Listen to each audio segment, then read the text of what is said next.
안녕하세요. 부동산 정보 채널 우리집TV입니다. 최근 경기, 인천 지역의 주택 가격이 강세를 이어가고 있으며 시장에서는 관련 지역에 대해 관심을 갖고 지켜보고 있는데요. 이번 영상에서는 일기 신도시 하면 빼놓을 수 없는 중동이 포함된 부천, 경기도 부천 일대 부동산의 전반적인 내용에 대해 알아보도록 하겠습니다. 해당 지역의 투자 또는 실거주에 관심이 있음에도 부천 일대가 생소한 분들에게 많은 도움이 될 만한 영상이니 본격적인 영상 시작 전 좋아요와 구독하기 꼭 눌러주시면 감사드립니다. 그럼 영상 시작하겠습니다.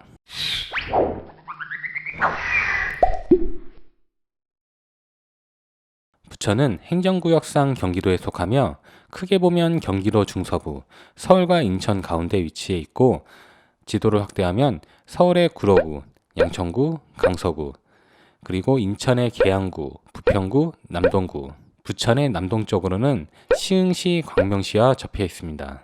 약 80만 명의 인구수로 인구 밀도는 전국에서 가장 높은 수준이며 서울의 노원구, 마포구와 비슷한 수준이나 부천의 북쪽에 위치한 대장동 일대 면적 대부분이 논밭인 걸 감안하면 실질적인 인구 밀도는 서울을 능가한다고 보셔도 될 것 같습니다. 그러나 2010년대 초 인구수 89만으로 정점을 찍은 후 점차 하향하는 추세에 접어들고 있으며 이는 부천 인근의 인천, 김포, 시흥, 고양 등의 대규모 신도시 개발 후 이 지역 일대로 인구가 유출된 영향이 크지 않을까 생각이 되고 있습니다. 부천 일대가 구축이 질비한 방면 이 지역들은 신축 아파트가 계속 지어지고 있어 주거 편의성에서 조금 더 매력적으로 느껴진 게 아닌가 생각이 되네요. 요새 뉴스를 보면 김포 주민들께서 강남으로 직결되는 교통망을 강하게 요구하고 계시는 것을 알 수 있는데요. 부천에는 7호선 지하철이 있어 강남까지 환승 없이 접근할 수 있습니다. 지도를 넓게 보면 왼쪽에 상동역부터 오른쪽에 옹수역까지가 부천을 지나가는 7호선인데 옹수역의 경우 행정구역상 서울 구로구에 속하지만 사실상 부천 생활권에 가깝기 때문에 포함을 시켰습니다. 특히 여기 있는 부천 종합운동장역의 경우 향후 GTX-B와 김포 부천선에 여기 추가될 예정이기 때문에 시장에 관심을 받고 있기도 하죠. 한편 7호선과 함께 지하철 1호선도 부천을 지나가는데 성내역부터 온수역까지가 부천 생활권에 포함된 1호선 역세권이라고 보시면 될 것 같습니다. 1호선의 경우 7호선과 달리 급행열차를 이용할 수 있는데 부천에서는 송내역, 부천역, 역곡역이 급행열차가 정차하고 있고 급행을 이용하면 2호선을 갈아탈 수 있는 신도림역까지 빠른 시간에 접근할 수 있어 많은 인기를 끌고 있습니다. 7호선 상동역에서 출발하면 강남 고속터미널역까지 환승 없이 50여 분 안에 접근할 수 있고 1호선 송내역에서 같은 호선의 시청역까지는 40여 분 정도 걸리니까 이 일대로 출퇴근하시는 분들께서는 가성비 있는 주거지를 찾는다면 부천도 좋은 선택이 되지 않을까 생각이 되네요. 시장에서 부천을 떠올릴 때 중동 신도시를 가장 먼저 생각하는데요. 중동의 경우 분당, 일산 등과 함께 지정된 1기 신도시로 넓은 평지에 반듯한 도로망, 그리고 여러 곳에 쾌적한 주거단지로 구성이 되어 있습니다. 바로 옆에 상동도 중동 신도시 개발 후 바로 조성된 신도시인데 중동이 주로 90년대 초중반의 단지라면 상동에 있는 주거단지의 경우 90년대 중반부터 2000년대 초중반에 건설이 된 것이 차이라고 볼 수 있습니다. 중동과 상동을 같이 묶어서 중상동이라고 부르기도 하는데 두 곳의 도심 구성이 다른 점이 없고 생활 인프라도 공유를 하고 있어 같은 생활권이라고 보시면 될 것 같습니다. 중상동 일대는 분당, 일산과 비슷하게 용적률 200% 이상의 아파트 단지가 대부분을 이루고 있으며 10평대 소형부터 시작해서 50평대 이상의 대형 평형도 어렵지 않게 찾아볼 수 있습니다. 2000년대 초중반 상동 신도시가 완성된 이후 한동안 아파트 신축이 없었는데 2020년에 준공된 중동 센트럴파크 프로지오를 시작으로 바로 옆에 힐스테이트 중동이 2022년에 준공이 될 예정인데 이 두 단지는 국민평형이라고 불리는 84제곱미터가 10억 이상을 호가하며 한동안 집값이 정체돼 있던 부천 일대에 큰 파장을 불러오기도 했습니다.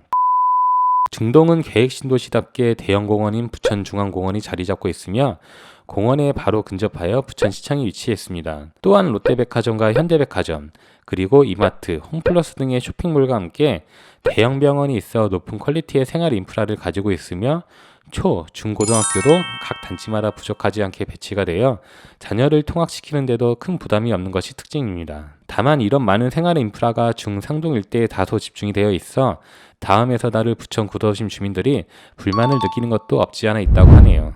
최근 부천에서 떠오르는 신주거지로 범박동, 옥길동 일대가 떠오르고 있는데요. 얼마 전 옥길동 일대에 트렌드를 이끄는 쇼핑몰인 스타필드가 들어서 화제가 되기로 했습니다. 이 두 지역은 시흥, 광명과 맞닿아 있으며 현재 지하철 1호선 서해선에 더해서 신구로선, 제2경인선 개발의 호재를 갖고 있는데 최근 정부에서 시흥, 광명 등 수도권 서부 지역 개발에 대한 의지를 갖고 있어 일대 지역에서 기대를 하고 있기로 하죠.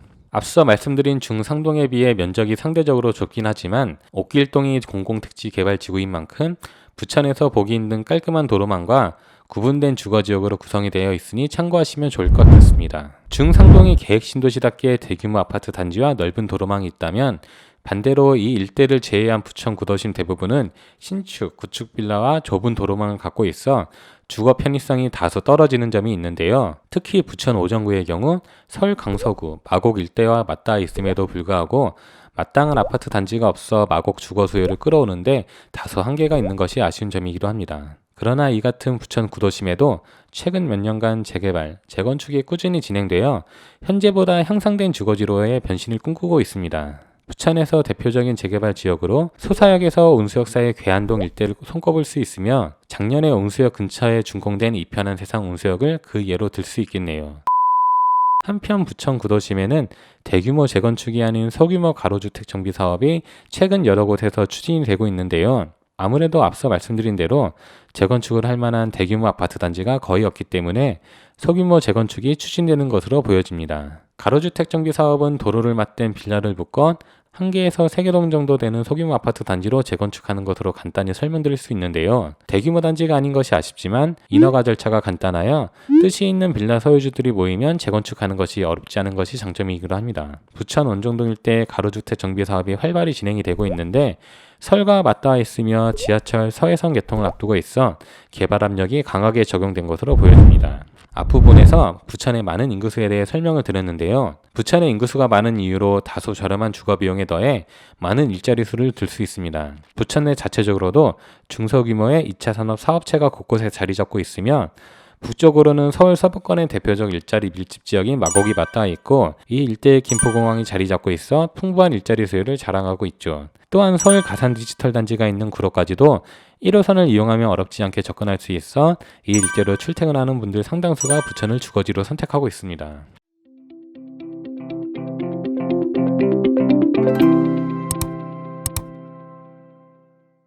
몇 년 전 한 정치인의 언급으로 부천이 의도치 않게 상처를 받은 적이 있으며 이로 인해 부천 부동산에 대한 외부 평가가 그리 후하지 않았습니다. 그러나 이러한 저평가로 인해 서울 및 서울에 인접한 강명에 비해 부천 부동산이 오르지 않아 갭 메우기를 기대하는 투자자들의 수요가 증가해 왔으며 이와 함께 구도심 개발 이슈가 겹쳐 시장의 관심을 끌고 있는데요. 부천 지역의 비상한 발전을 기대하며 이번 영상 마무리 짓겠습니다.